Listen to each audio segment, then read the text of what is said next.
Mana may oyiga ham yetib keldik. Shu paytgacha talabalarimiz nima o'rganganliklarini o'zlaridan so'raymiz.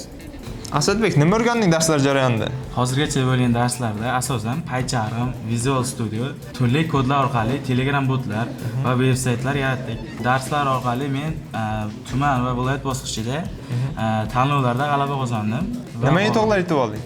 Startup bo'yicha yangi mana shu kodlar orqali Mirzobod tuman bosqichida birinchi o'rinni egalladim. Loyihamiz nomi nima edi? Agroser.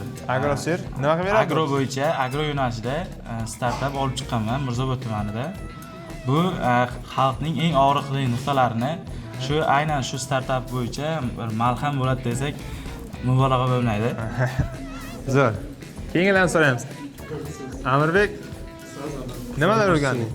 Hozirgacha darslarda ancha narsani o'rgandik. Misol, PyCharmda qanday kodlar yasashdi, keyin Visual Studio kodlar o'tkazib, katta loyihalarga harakat qilamiz.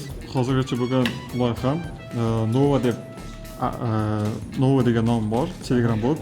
U bot AI bo'yicha AI deyiladi. Sun'iy intellekt integratsiya bo'lgan. Hozircha bu faqat testov rejimda.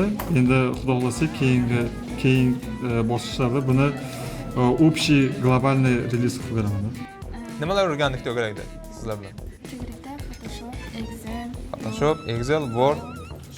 Birinchi to'garak boshlamasizdan oldin shu ofis dasturlaridan tushunchangiz bormidi? Ha, bor edi. Ozmuncha tushunchangiz bor edi. To'garaklar bilan o'tganingizdan keyin qanday bo'ldi? Yaxshi bo'ldi. Foydasi ham bor. Biron bir tashkilotga borganda biron bir ish bajarib bering desa tayyor his qilasizmi o'zingizda? Ha, shunday. Rahmat. Endi bu dasturlash jarayonlarimiz faqat kod yozishdan iborat emas, uni amaliy ham yo'naltirganmiz. Amaliy deganimizda bu talablarimiz hammasi dars jarayonida botlar yaratib o'rgangan va botlarni o'zlari xohlagan jarayonga moslagan. Masalan, bu oddiy botlarimiz bo'lishi mumkin, Latin Kirill bot bo'lishi mumkin yoki Wikipedia bot bo'lishi mumkin yoki har bir botlarimizga, Telegram botlarimizga sun'iy intellektlar urlab ko'rilgan. Har bir talabamiz sun'iy intellektdan bemalol o'zi mustaqil foydalanish jarayonida.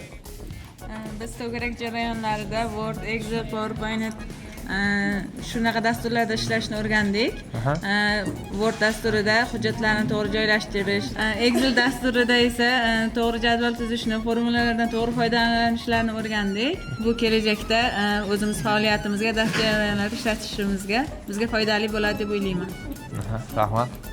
Biz yaratgan test veb-saytiga kirgan odamlarni ism, familiyasi, guruhi, natijalari chiqadi. Onlayn bizga ko'rinib turadi. Ha, biz yasagan Google Sheetimizda ko'rinib turadi. Ha, shunday. Rahmat. Mana ko'rib chiqdik. Har bir talabamiz o'zida fikrlarini bildirishdi dars jarayonida. Endi biz darsimiz yakuni sifatida har biriga loyihalar topshirganmiz. Loyihalarimiz bizda mavzular berilgan, o'sha mavzular bo'yicha biz sayt yasaganmiz. Masalan, mana bu saytlarimiz nima ish bajaradi? Boshlashni boshladigan bo'lsak, bizga testlar beradi. Testlarimiz flashkart va test rejimida ishlaydi. Bu flashkart bizga ma'lumotlar o'qitadi, testlarimiz esa o'sha o'qitilgan ma'lumotlar asosida test qilib natijani beradi.